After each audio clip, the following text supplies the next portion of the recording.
If I had to pick one word as advice for language learning, it's immersion. If I had to pick two words, they'd be comprehensible input. Basically, the idea is that to learn a language, you need to immerse yourself in large amounts of input, and not just any input at the right level. That's what comprehensible input is. If something is too difficult, you won't learn much. If something is too easy, you won't learn much. You need content that's just slightly above the level where you're at. And I'm talking about hundreds, if not thousands of hours of content. There is no getting around this. It's the only way to learn languages. This is why I'm not a huge fan of apps like Anki or Duolingo, especially Duolingo. You don't learn languages by playing games. At least you don't master them. It can help you get started, but you cannot learn a language without putting in hundreds or thousands of hours of immersion in real live content. Even with Anki, while I think learning vocab is very important, language is more than just the mere sum of its parts. It's the ability to interweave these parts together, and the more advanced you become, the less literal and more flowery the language will become. Words won't mean what you think they mean. You start dealing with idioms or difficult word orders or very long and meandering sentences like this one. Just learning vocab by itself is not going to cut it. But I do think Anki can be a useful tool at the very start. Now here's why most people fail. At the very start, there actually is no content, at least no organic content for you to immerse yourself in, because most content is made for native speakers. In this video, I will show you how to bridge that gap. I titled this video The Law of Hundreds because this is the system that I came up with to turn language learning into precise science. By this, I mean if you just follow these steps, you can basically learn any language. The idea that I want to introduce is the concept of orders of magnitude. What does this mean? You might have heard this term in everyday language like, oh, it's orders of magnitude better. Mathematically, we define this by basically adding a zero to a number each time. So if we take the number 1, the next order of magnitude will be 10, and the next 100, and the next 1,000, and so on. So even though, let's say, the number 5 is much bigger than the number 1, it's still the same order of magnitude. You need to add an extra digit behind a number to get it to different order of magnitude, say 50 or 500.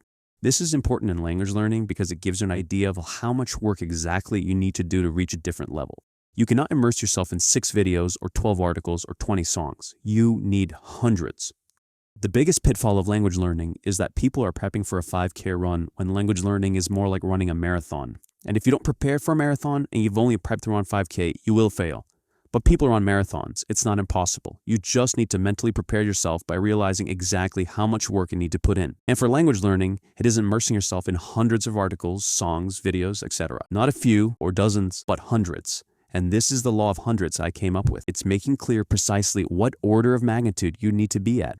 I'm going to take the CEFR levels for learning languages and use them as guidelines to show you exactly how much content you need. For those that don't know, CEFR is a framework that classifies language learning into 3 main categories: A, B, C. A is beginner, B is intermediate, and C is advanced. These categories are then divided into lower and upper levels labeled 1 and 2.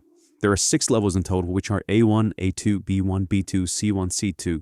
You should use these levels to classify exactly where you're at language-wise. There are countless tests online to measure your actual level. Today, I will show you my own personal strategy for jumping through all these levels. I will only focus on comprehension, that is reading and listening, but you can employ a similar strategy for writing and speaking as well. This table approximately shows the necessary amounts of linguistic content to ingest to jump in level, meaning if you simply listen or read to this amount of content, you will be almost surely guaranteed to go up in level. That's it. By doing this, you're completely taking the guesswork out of language learning. You won't experience existential crises or copious amounts of self-doubt.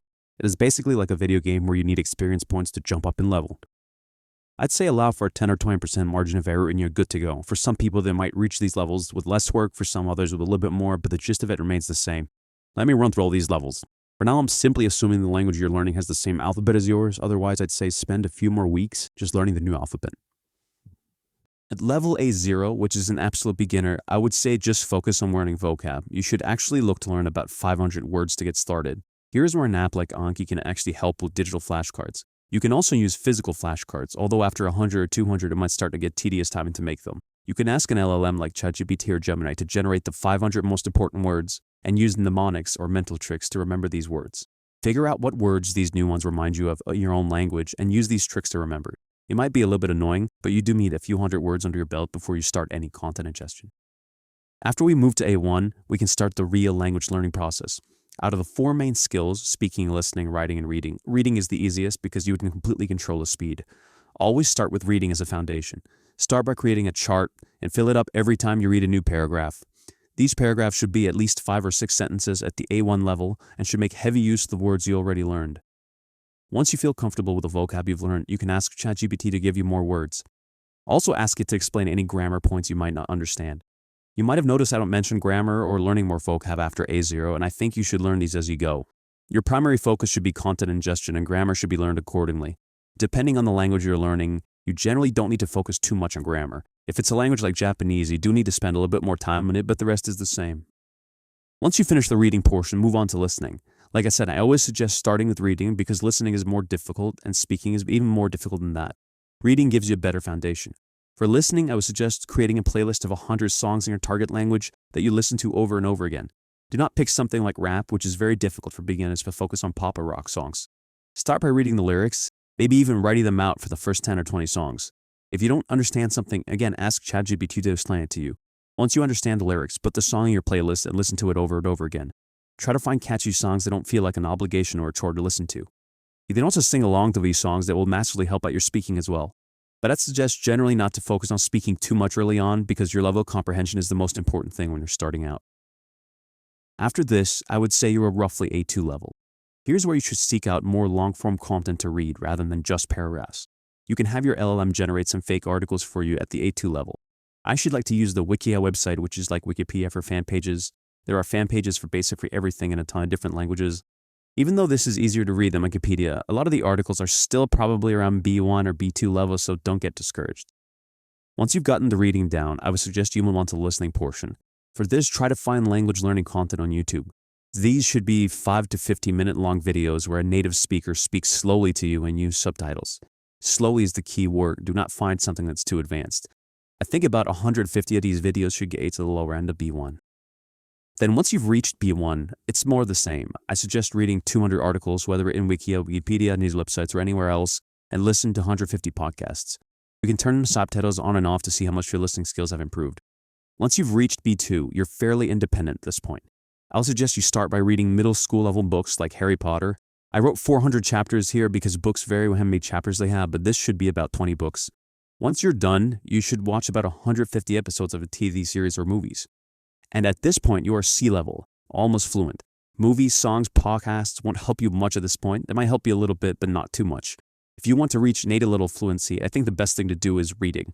I put down 100 books. It might be less, it might be more, but that's an approximation. To summarize, all of these are just very rough guidelines. These are only for comprehension, not speaking or writing, and will depend a lot on you personally. That is, if you speak a similar language to the one you're learning, if you're using a similar alphabet, similar grammar, or if you're living in that country. But this method, the law of 100, takes the guesswork out of it. If you have specific guidelines and you reach those guidelines, things become very clear in terms of the amount of work needed. It becomes like a video game, but it's not a video game. It's a very effective way of learning languages.